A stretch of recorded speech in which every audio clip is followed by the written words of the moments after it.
Your research questions help you think, and your research objectives help you act.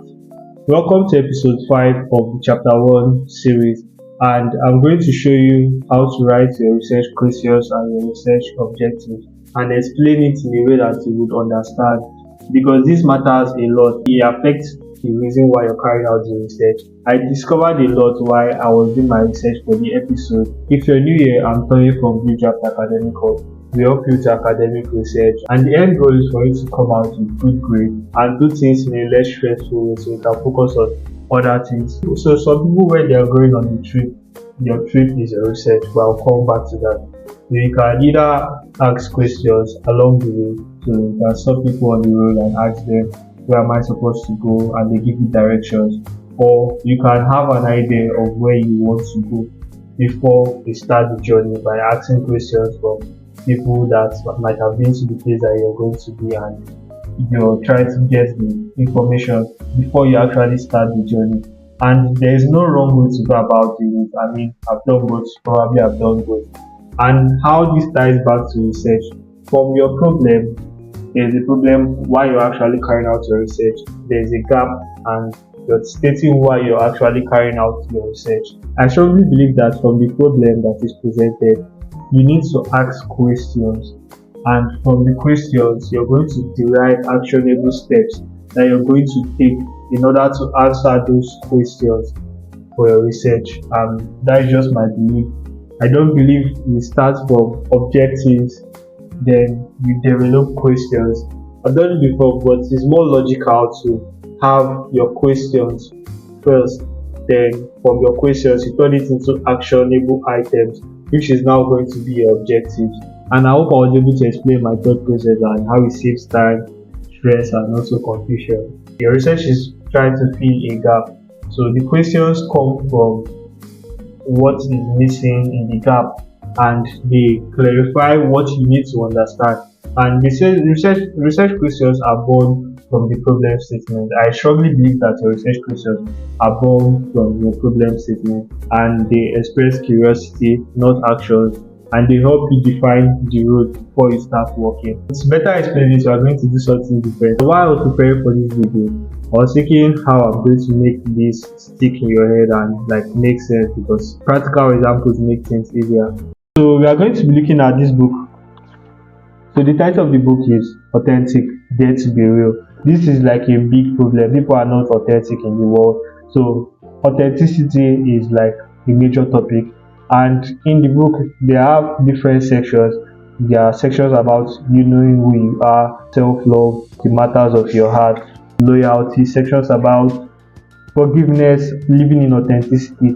These are subsections in the problem that we are talking about, and the whole book has a problem. We are talking about authenticity, but we are going to be focusing on living in authenticity. So we want to find out how to live in authenticity, and they do that by explaining living in authenticity in this chapter. You read those books that they have actionable items, like actionable takeaways or reflections that you're supposed to do after reading the book.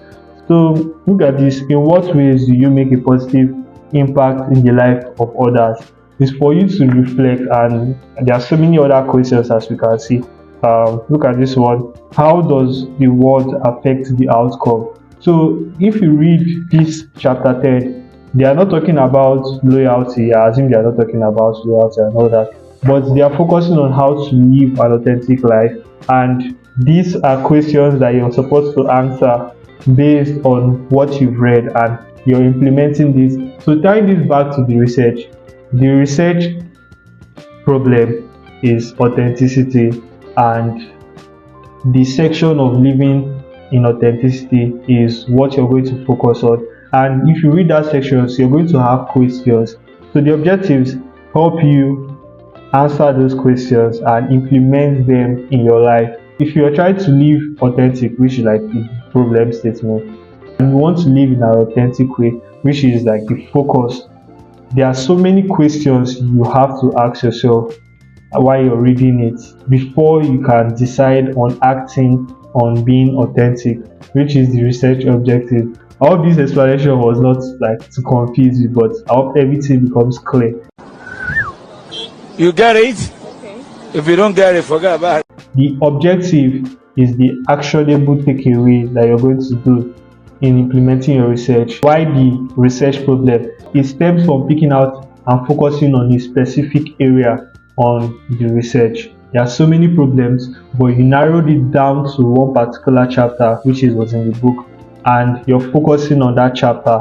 And when reading through it, you find out so many questions that you're going to ask yourself, which leads to the objective. Bada bop boom pow. So I keep forgetting to do this midway through the video. Take 3 seconds, hit the like button, hit the subscribe button, and also place a comment. I really want to hear what you have to say. So the way I explained it previously should be good enough to make you understand how to go about it. And this is the thinking chain behind everything.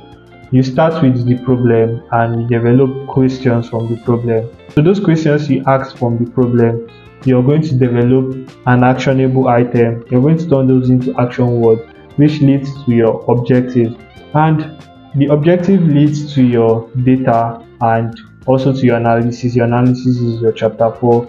Your data is how you're going to get those information that you will need, and probably that'll be your chapter 3. Your chapter 1 is the foundation for everything. So if you're clear on your chapter 1, everything makes sense in your chapter 2, your chapter 3, and your chapter 4. This is where a lot of students make mistakes, and I want you to avoid these mistakes. More objective equals more data equals more stress, and each objective creates a data need and a method choice and an explanation burden. So if you're picking 5 objectives, I mean, when I was still doing my bachelor's degree, I did 3 objectives, and my master's degree I did 4. I never did 5 because I understood how stressful it was to get 1 objective done, and you're going to do 5. It's just a lot, especially if you're an undergraduate. 4 is the highest I would advise you to go. By the way, you need to consider the time taken, also the data collection method you're going to be using. The more you pick more objectives, some objectives require you to carry out the data and the methods. The objectives require data and the data require different methods. And if you start having different methods, which I'm not against, in fact I use mixed methods, but when you have so many objectives, you're just increasing the amount of time that you're going to spend on your research. I'm going to guess you don't want stress, so listen to my advice. Just don't pick too many objectives and let your objectives be clear. The questions decide the method. This is going to help you understand. If you're trying to measure perception, the best will be surveys, questionnaires, and all that.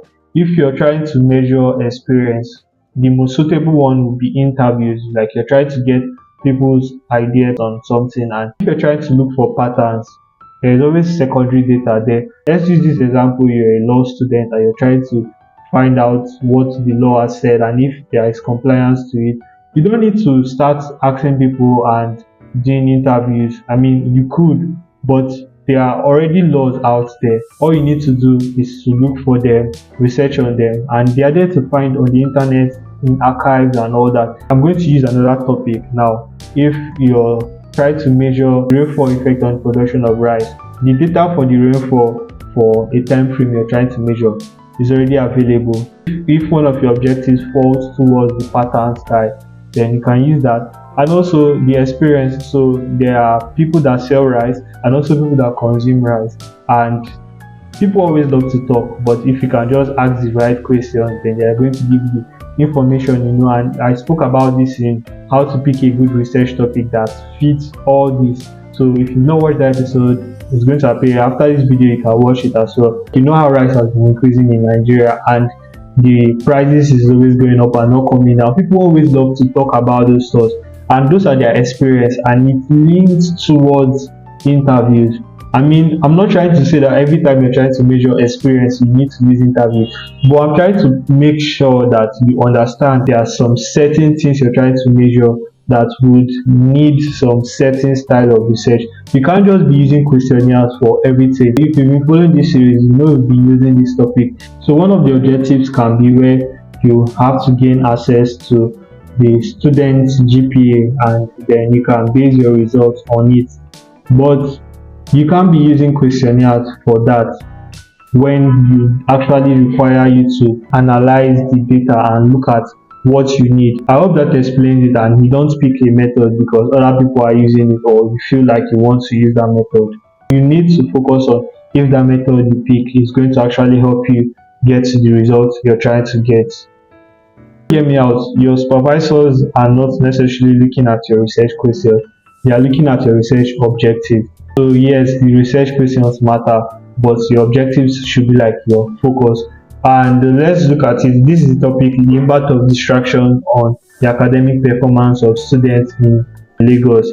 The research question is: how does digital distraction affect student academic performance? The research objective for this question will be an actionable item, which is to assess the impact of digital distraction on academic performance of students in Lagos. So a simple explanation to this and why it actually matters is that by the time you reach your data collections, your chapter 4 where you present tables, charts, your analysis, your discussion, nobody is asking you, did you answer your curiosity? They're asking, did you actually meet your objectives? And that's why they grade you on your objectives.